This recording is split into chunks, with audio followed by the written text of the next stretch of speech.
Sziasztok! Radványi Petra vagyok, és szeretném megmutatni, hogyan készítünk házilag kölestejet. A profi levesfőző gépünk tartályába először a mérőpohár 60 mm-es csíkjáig teszünk kölest. Ez most kicsit többnek látszik, mert én megmostam, és azért egy picit megdagadtak a szemek. Beletesszük a tartályba először a 60 mm kölest, belekaparjuk,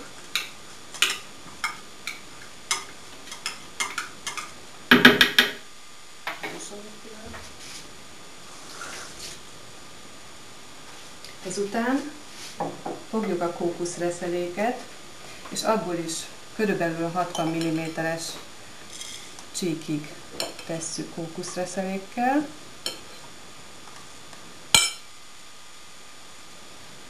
És ezt is a mérőpohárral beleöntjük a gép tartályába.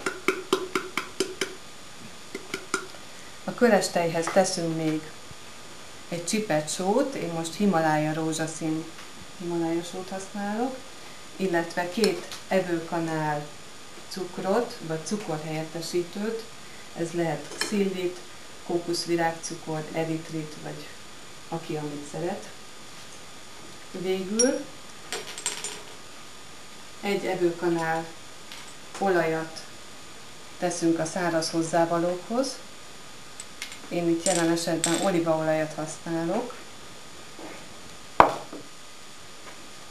Valamint nagyon finom a kölestejhez, hogyha a vaníliarúd kikapart belsejét használjuk, amit most meg is kísérelek kikaparni. Teszünk bele egy kis igazi vaníliát a tejbe.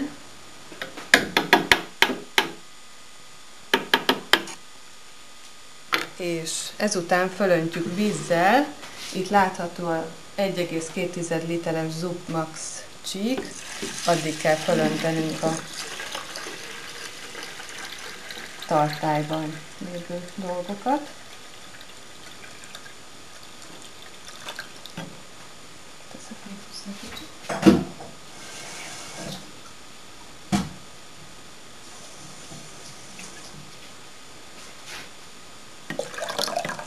Így.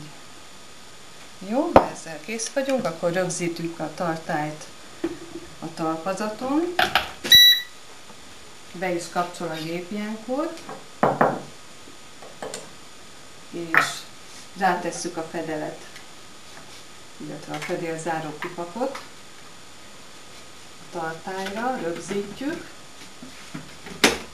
és amikor ezzel készen vagyunk, bekapcsoljuk a gépet, és a Zub Max programot, Zub Chunky programot kiválasztjuk, és elindítjuk a programot.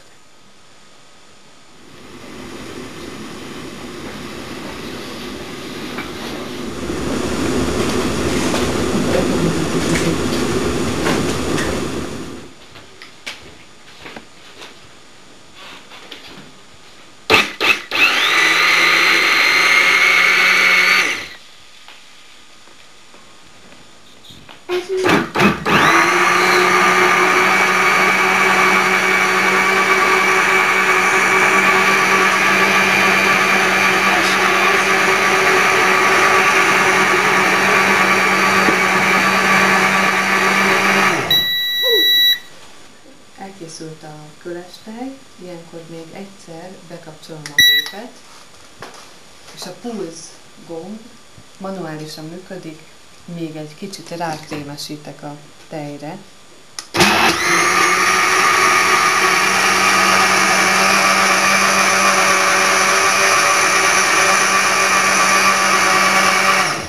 Jó, el is készültünk, lekapcsolom a gépet.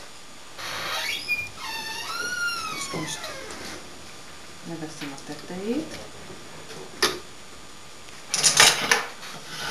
ide leteszem. Ilyenkor még nagyon forró a tetej, úgyhogy valami kis papírral vagy kéztörlővel vegyük le. És egy szűrő segítségével beleöntjük a tejet a kapcsolóba.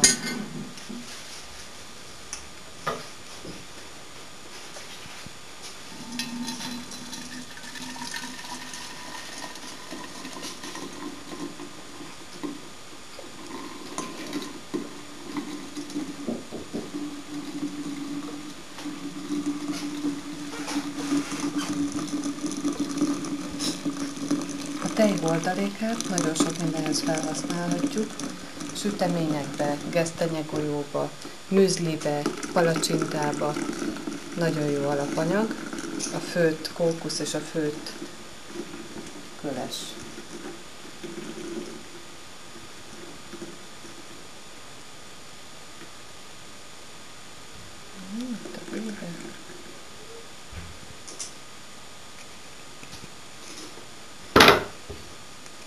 Kicsit a kanállal még rásegítünk.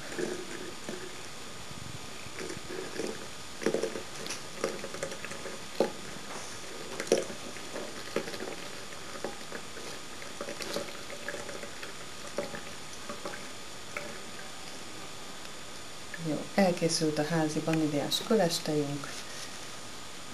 Fogyasszátok egészséggel!